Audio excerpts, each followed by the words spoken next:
Brethren, my heart's desire and prayer to God for Israel is that they might be saved. Pakinggan natin si Pablo, nangungusap na pinahayagan ng ating Panginoon. For I bear them record that they have a zeal of God, but not according to knowledge. For they being ignorant of God's righteousness, and doing about to establish their own righteousness, have not submitted themselves unto the righteousness of Christ. Tingnan ninyo mga kapatid ang sinasabi rito. Sila raw ay ignorante sa mga katuwiran ng Diyos at sila ay nagpapatayo ng kanilang sariling katuwiran, hindi sila nagpailalim sa katuwiran ng Diyos, ngunit nagtayo ng sarili nilang katuwiran. Nabutan ito ng Panginoon at sa panahon ni Pablo, ganon din ang kanyang nakita. Ako, ganito rin ang aking nakikita hanggang sa mga huling araw na ito. Hallelujah. Pagka nakamemorize na ng 4 na bersikulo ang isang tao, nagtatayo na ng sariling relihiyon. At sinabing ito ang sinabi ng Panginoon sa Mateo Kapitulo 16, versikulo 19. Ito ang iglesia. Ito ang itinayo ni Jesus Christ na iglesia. Alam po ba ninyo, ang iglesia ay hindi organisasyon? Tingnan ninyo kung anong iglesia. Pakinggan natin. Sinabi ng Colossians 1:18, and He is the head of the body, the church. Lahat ay sabing, He is the head of the body. The church, who is the beginning, the firstborn from the dead, that in all things He might have the preeminence. Siya ang ulo ng katawan, ang iglesia. Ang iglesia ay katawan. Paano kang magiging katawan na nakadugtong sa ulo na walang iba kundi si Jesus Christ? Kung ikaw ay may bagong espiritu, at yan ay ang espiritu ng pagsusunod na iyong tinanggap dahil ikaw ay nagsisi ng iyong kasalanan at sinabing mula ngayon, hindi na ang kalooban ko ang matutupad, kundi ang iyo ng kalooban o Diyos. Ngayon, kung memorize ng isang tao ang buong kasulatan at hindi naman siya nagsisi ng kanyang kasalanan at hindi niya sinusunod ang mga banal na kasulatan, ano ang mangyayari sa kanya? Sinabi ng Mateo 7:24. Therefore, whosoever heareth the sayings of mine, sino man ang nakikinig ng mga sinabi ko, dahil sa pakikinig, ang dami ng mga tao nakamemorize ng banal na kasulatan. You want to memorize the Bible? You want to memorize the Bible? Read it about 100 times. Without trying, mamememorize mo ang Biblia. Read it 100 times from Genesis to Revelation. O kaya kung mas masipag ka, read it about 500 times. Kahit saan dyan, sabihin mo, nandyan. Alam mo kung saan dyan. Halos memoryado mo na. Sa Amerika nga, may 5 taong nakamemorize ng Bible. Pero nyo, memorize ng Bible, they are the walking Bible. Dito sa Pilipinas, wala pa akong nakitang walking Bible. Ako, malapit na ako naging walking Bible. Now, I am the living Bible. Sa judgment, hindi ka tatanungin kung na-memorize mo ang buong Biblia. Ang itatanong sa iyo, nasunod mo ba ang napakinggan at nabasa mo? Ayan ang katanungan. Kaya sinabi ng Panginoon sa Mateo 7:24, therefore, whosoever heareth the sayings of mine, or have memorized the sayings of mine, and doeth them, I will liken him unto a wise man which built his house upon the rock. How can you do them if you have not obeyed them? And how can you obey them if you don't have an obedient spirit? And how could you have an obedient spirit unless you have repented? And how can you repent unless you have surrendered your old spirit? Hindi po maaari yun. So, ano man ang relihiyon mo, ano man ang galing mo, ano man ang talino mo, ano man ang photographic memory mo, tulad ko,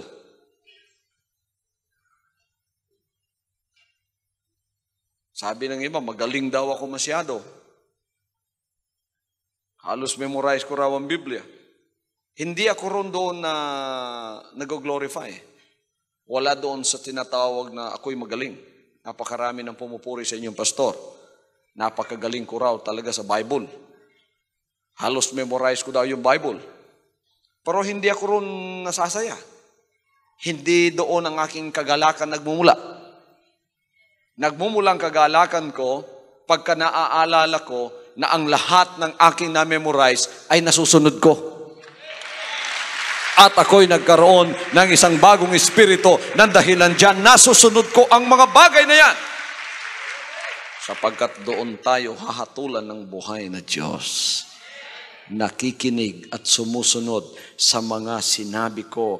Matutulad siya sa isang taong matalino, nagtayo ng kanyang bahay sa ibabaw ng bato. Alalahanin ninyo, sinabi niya kay Pedro, itatayo ko ang aking iglesia sa ibabaw ng bato. Ito sinabi ng Panginoon muli, ang taong nakikinig ng aking salita at sinusunod ito, mahihahalin tulad siya sa isang taong matalino na nagtayo ng kanyang bahay o pananampalataya sa ibabaw ng bato. Tatayo ko ang aking iglesia, ang aking katawan.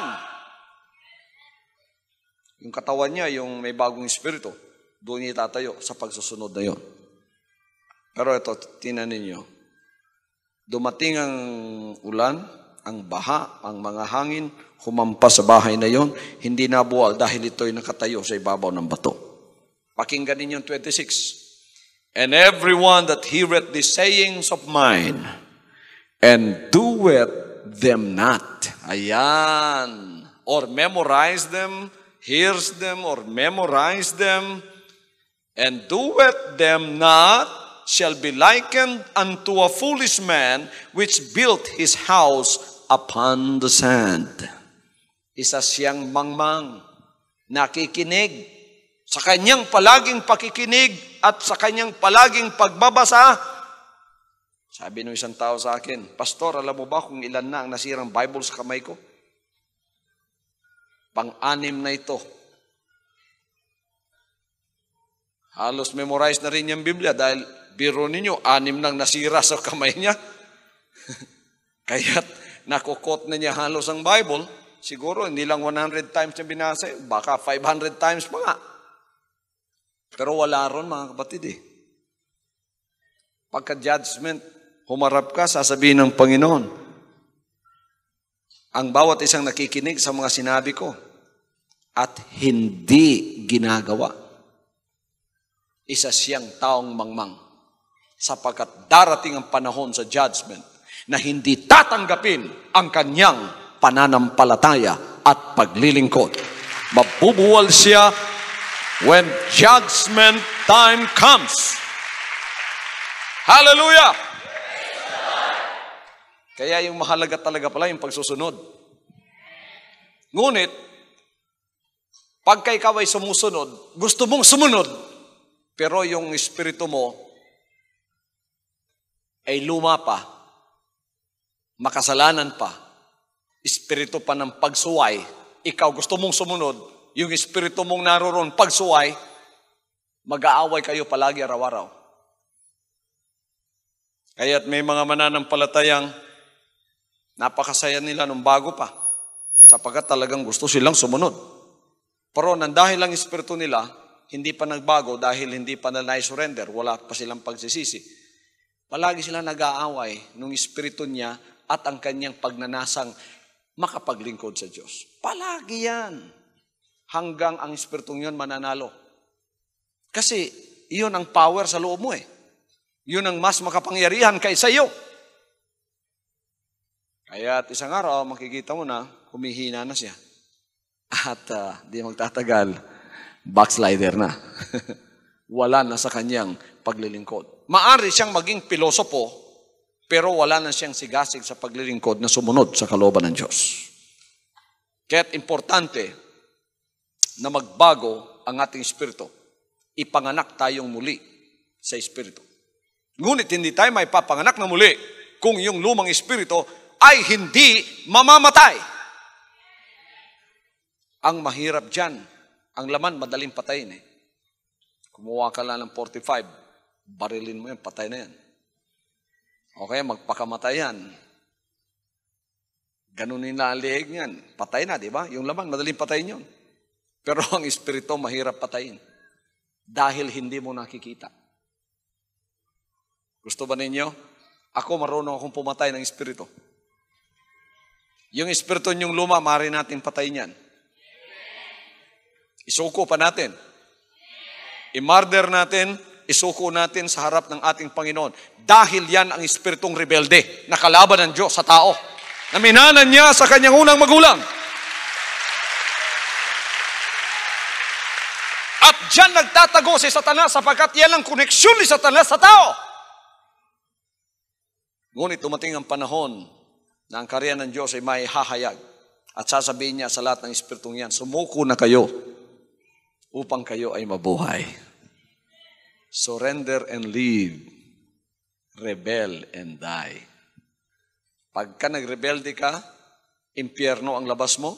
Pagka sinuko mo, mabubuhay ka. Paano? Pagsisisi. Pagsisisi. Kaya sinabi ni Jesus Christ, except you repent, you shall all likewise perish. Importante pala talaga yung pagsisisi, mga kapatid. Amen?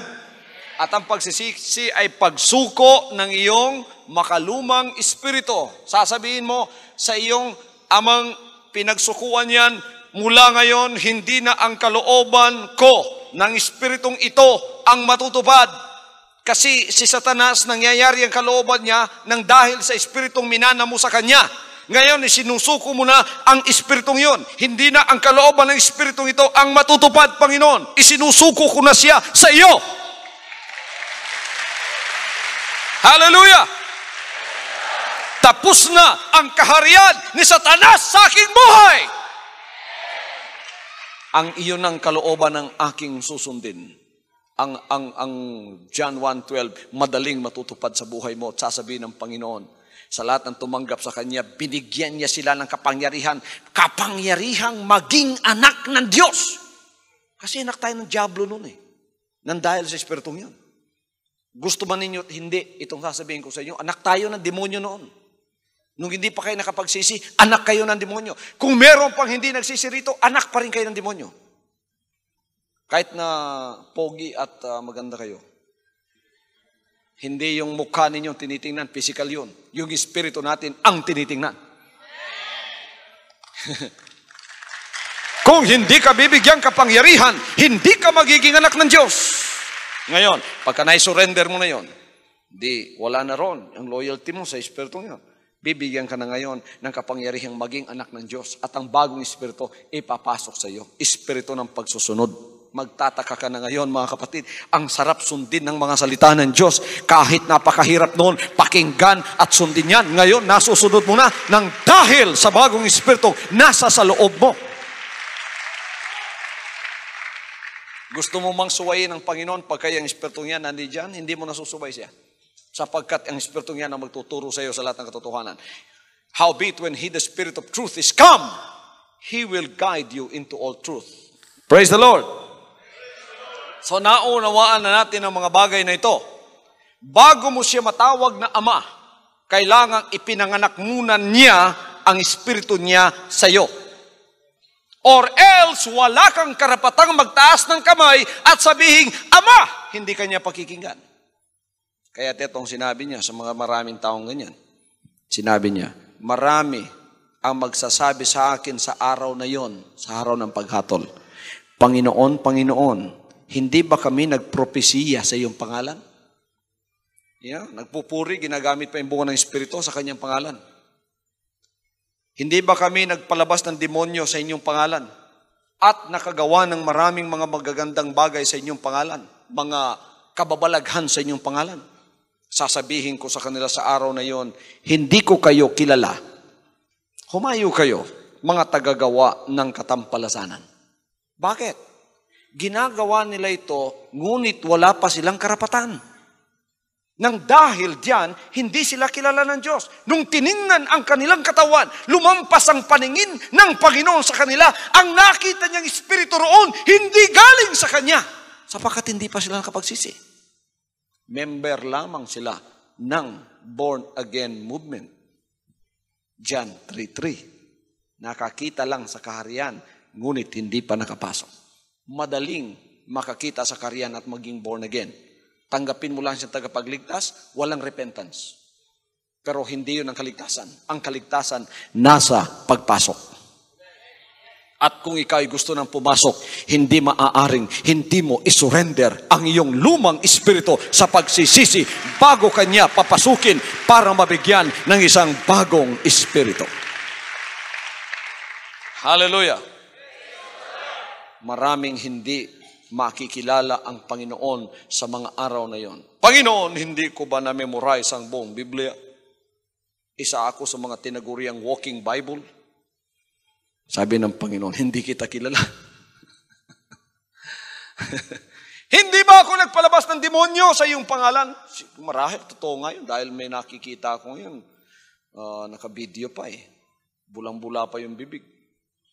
Lumabas ang mga demonyo raw. Hindi ba ako nagpropesya sa iyong pangalan? Hindi lang nagkatotoo yung iba. Hindi ba ako gumawa ng malalaking kababalaghan sa iyong pangalan? Tingnan mo ang mga building na pinagtatayo ko. Ang gaganda.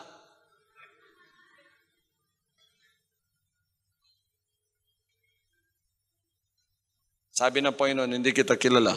Bakit? Ba't di mo ako kilala? Yung pangalan mo, nakamarka doon sa mga building na pinagtatayo ko. Paano kitang kilala? Hindi mo ako kinikilalang Diyos.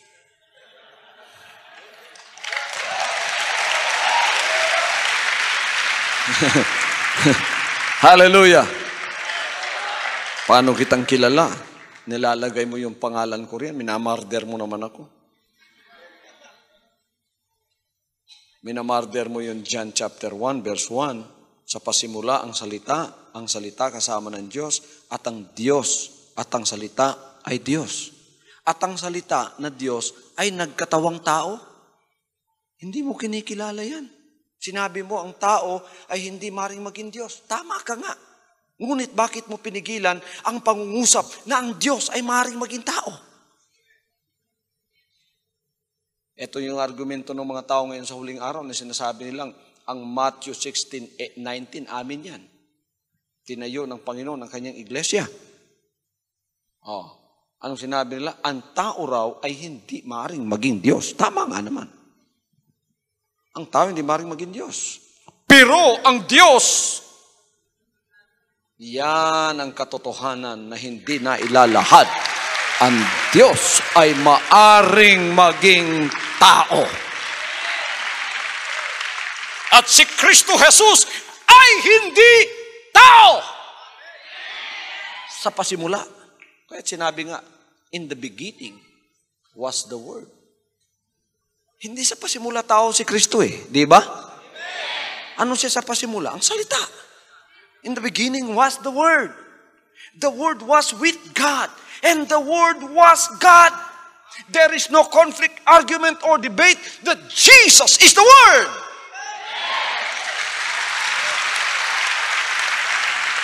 And the Word was God. Paano ka makalalusot niyan? Paano mo ipalulusot ang kaligtasan niya? Sasabihin mo, lalaki ng mga ginawa kong mga simbahan, ang yayaman na namin. Naku, hindi kilalanin ng Panginoon yan. Yung mga hollow blocks na yan, yung mga touring yan, walang kikilala. Mga material na bagay yan, hindi yan ang iglesia. Ang iglesia, yung taong naniniwala sa sinabi ng ulo.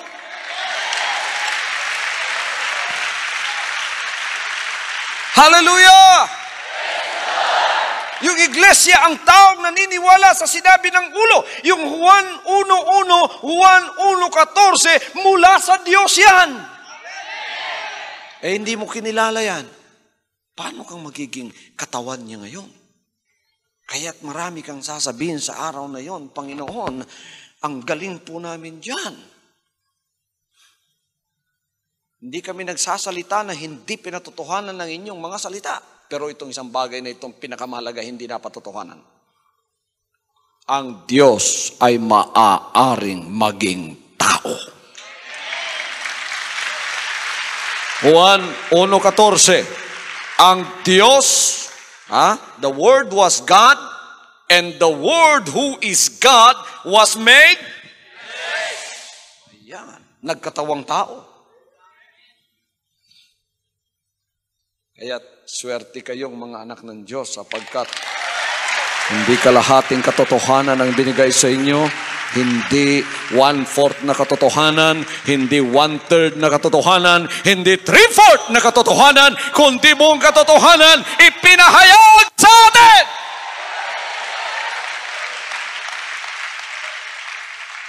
Hindi pa natapos ang Panginoon doon sa sinabi niya na hanggang iglesia lang. Ngayon, nauunawanan niyo kung anong iglesia.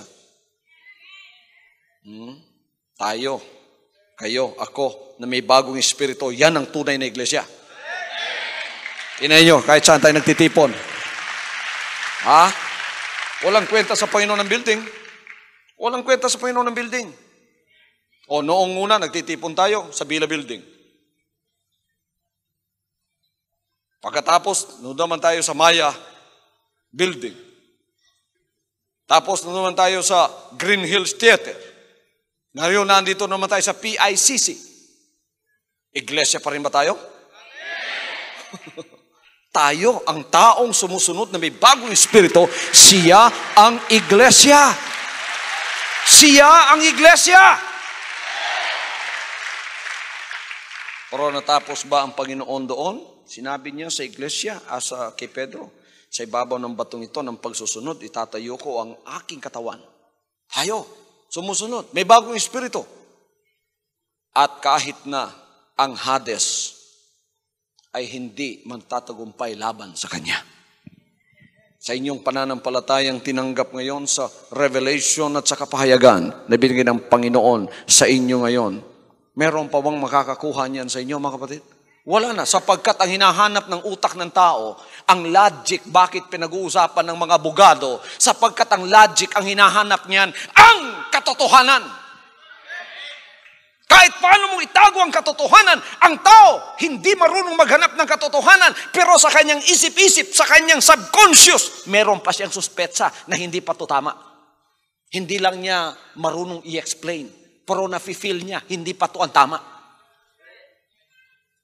Pero pagka nakita mo ng tama, espiritu mo, utak mo, logic, lahat nagsasabi, nagkakaunawaan lahat. Ito na nga ang hinahanap ko. Ito na nga ang katotohanan, pinakahahanap ko. Wala nang hihigit pa rito. Hallelujah.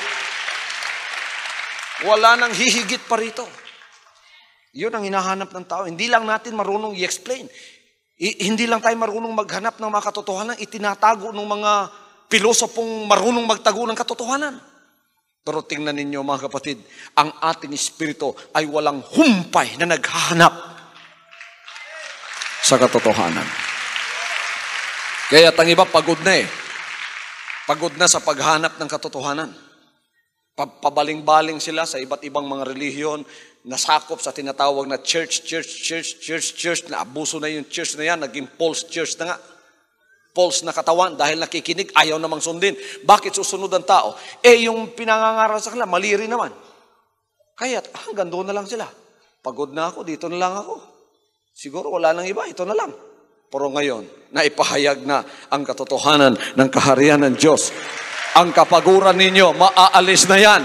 Wala nang kapaguran kayo sa tunay na paglilingkod, sa tunay na Diyos. Alam ninyo, hindi na suntok hangin ang inyong ginagawa, kundi ang lahat ng ginagawa ninyo, may kaugnayan na sa Kanya. Hallelujah. Sinabi niya kay Pedro, and I will give unto thee the keys of the kingdom of heaven.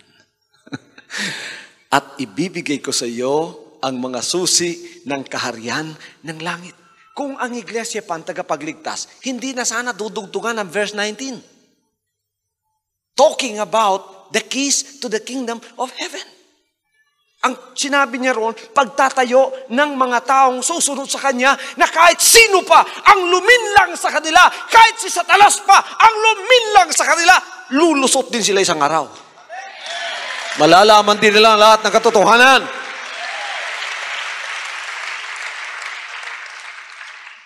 Para sa akin, ang pinakamalaking panlilinlang yung sasabihin mong ako ang katawan ni Kristo, pagkatapos hindi ka naman naniniwalang Diyos. May Diyos bang namamatay? May Diyos bang ipinapako? Para sa akin, insulto yun kung meron pang mas higit na interpretation sa pagiging antikristo, yan na mga kapatid. Ginagamit mo yung pangalan niya, tapos ini-insulto mo pa siya. Amen? Kahit na yung panlilinlang na yan, sabi ng Panginoon, ay hindi makakahadlang. Tatayo yung tunay. Yung tunay na katawan, yung tunay na iglesia, tatayo at tatayo yan! Sinabi niya kay Pedro, ibibigay ko sa iyo ang susi, ang mga susi ng kaharian ng langit. Sino man ang iyong talian dito, anuman ang iyong talian dito, matatalian sa langit, at anuman ang iyong kakalagan dito, kakalagan doon. Bakit? Ito yung sikreto ng sinabi ko sa inyo Thy kingdom come, thy will be done on earth as it is in heaven. Ang kaharian ng Diyos sa lupa, pagka nakita natin, karugtong noon ang kaharian ng Diyos sa langit. Pagka nakita ninyo, hallelujah, pagka nakita ninyo ang US Embassy, karugtong yan ng kapangyarihan ng gobyerno ng Amerika na nando doon sa West, sa mainland. Kaya dyan dito, banda, dito sa Roas Boulevard, pumunta kayo riyan. Di ba may US Embassy compound yan? Pagpasok ninyo riyan, mga kapatid, wala na kayo sa Pilipinas. Nasa Amerika na kayo. Kasi yung property yan, pagpasok mo doon, ang nangyayaring mga batas dyan ay batas ng Amerika. Kaya yung diplomat dyan, pagka halimbawa may nangyaring nakasagasa siya ng tao, hinabol siya ng mga pulis, pumasok dyan sa compound na yan, hanggang doon na lang sila. Hindi na mangyayari, may immunity na yon ang Amerika na. Pagka pinasok ng mga tao dito yan, kalaban nila ang bansang Amerika. Nang dahilan dyan, magkakagera. Gigerahin tayo ng Amerika dito. Tingnan nyo, Amerika yan, kahit nasa Pilipinas. Sapagkat yan ang karugtong nung kanilang bansa doon dito. Hallelujah. Yung kaharian ng Diyos dito sa lupa, karugtong ng langit yan. Kaya sinabi niya, sino man ang iyong talian dito sa lupa, nakatali sa langit yan.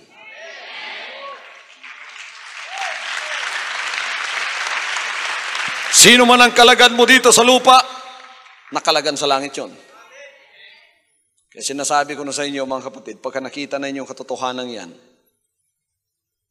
marami ang nagsasabing, didiretsuin ko na lang ang Panginoon sa langit. Ari naman yon. Pag diretso mo ron, tatanungin ka ng Panginoon, saan ka galing? Taga saan ka? Taga Tondo po ako. Wala ba akong ipinadala doon? Yung pinahiran ko na langis, nakita mo naroroon. Bakit ka dumiretso dito? Dumaan ka muna doon. Hindi, Panginoon, ayoko na po. Dumiretso na ako sa iyo. Sasabihin ng Panginoon sa iyo, hindi, dumaan ka doon. Hindi, Panginoon, dito na ako. Tuloy-tuloy na ako dito. Maaari naman. Sasabihin ng Panginoon sa iyo, ikaw naman ang tigas ng ulo mo. Sinabi ko nang dumaan ka doon. Kung doon nga pinadadaan kita, maaari ka pa nga dumaan doon. Nakikita mo pa yung pinadala ko doon. Hindi ka nga maaring magpasakop sa pamamaraan ng aking kaharian doon. At hindi mo nga maaring mahalin yung taong pinadala ko. Nakikita mo naman siya. Tapos diretso ka dito, sasabihin mong mamahalin mo ko, hindi mo ako nakikita. At mas stricto itong pamamaraan ko dito sa langit.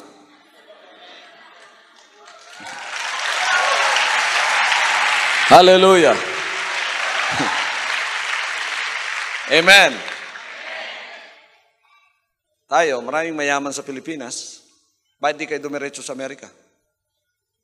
Huwag na kayo dumaan dyan sa embassy. Pagdating nyo doon, sasabihin, pwede naman dumiretso. Mayaman naman ako. May aeroplano pa nga ako dyan sa Tarma. Nakistandby yun.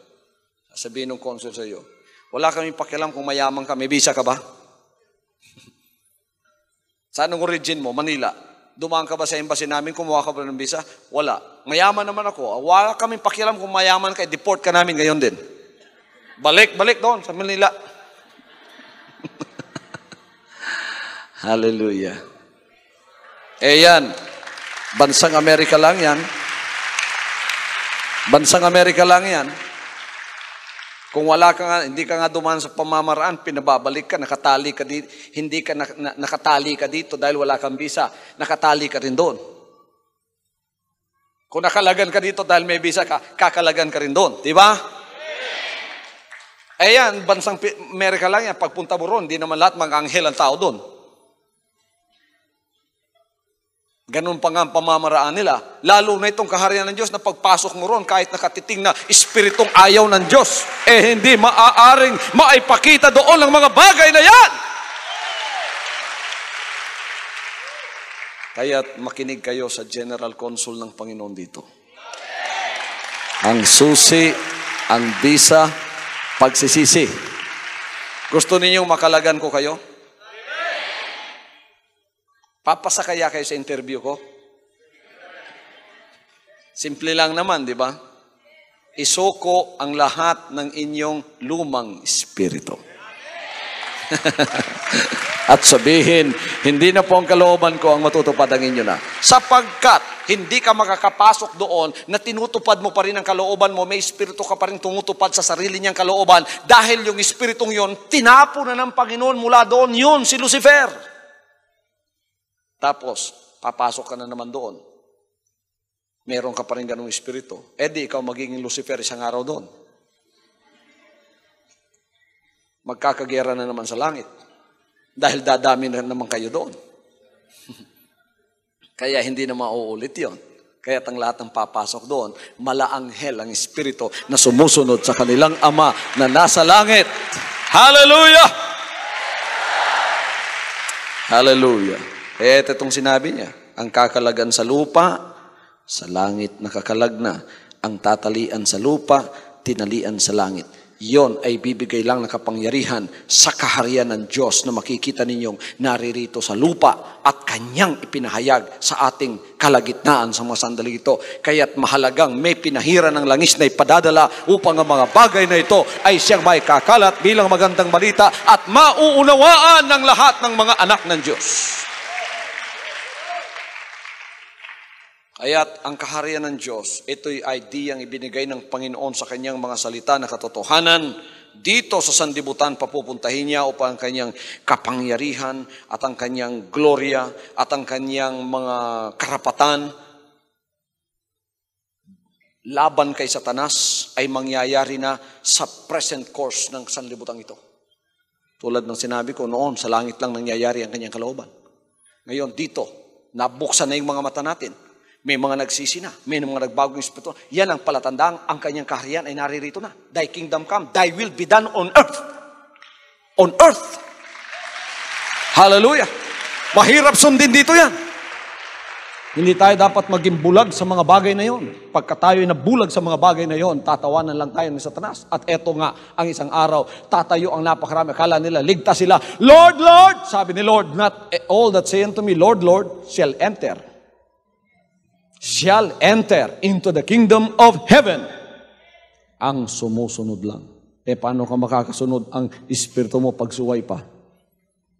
Pero umawit naman ako ng maraming awitin. Sinabi ng Panginoon, yan. Umawit naman ako, Lord. Hindi kita kilala. Nagpropesya naman ako, Lord. Hindi kita kilala. Kasi ang tinitingnan niya ang espiritu mo. Kung nagbago na ba? Kung nagsisi na ba? Yan ang pinakamahalaga. At yan ang ating nakita sa mga sandito.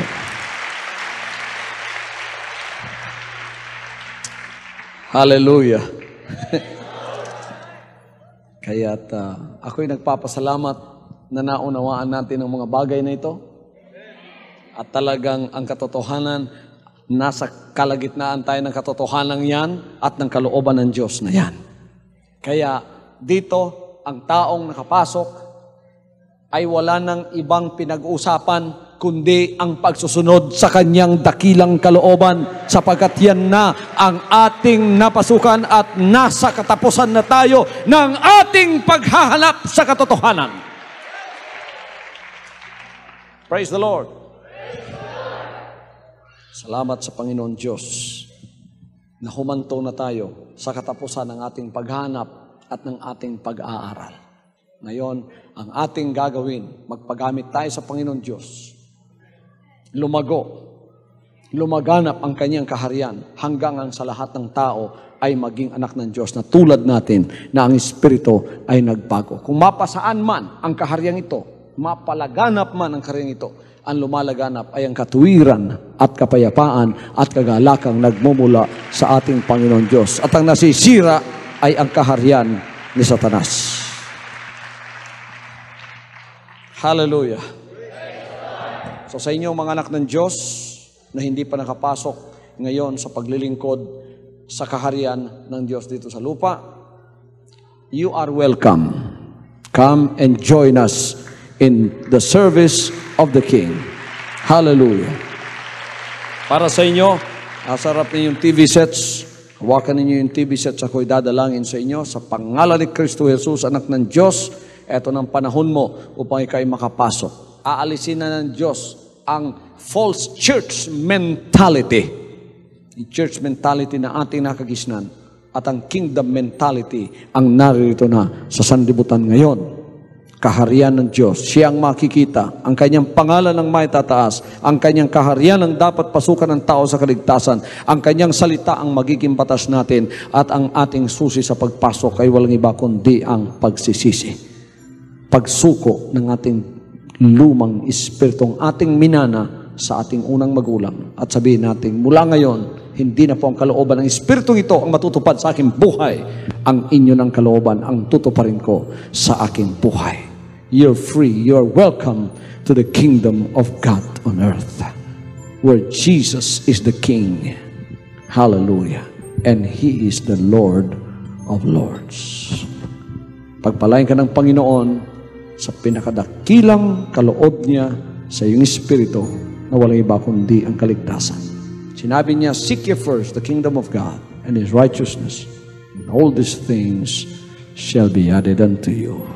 And we thank God for that power that God has given to us to become His children in the last days.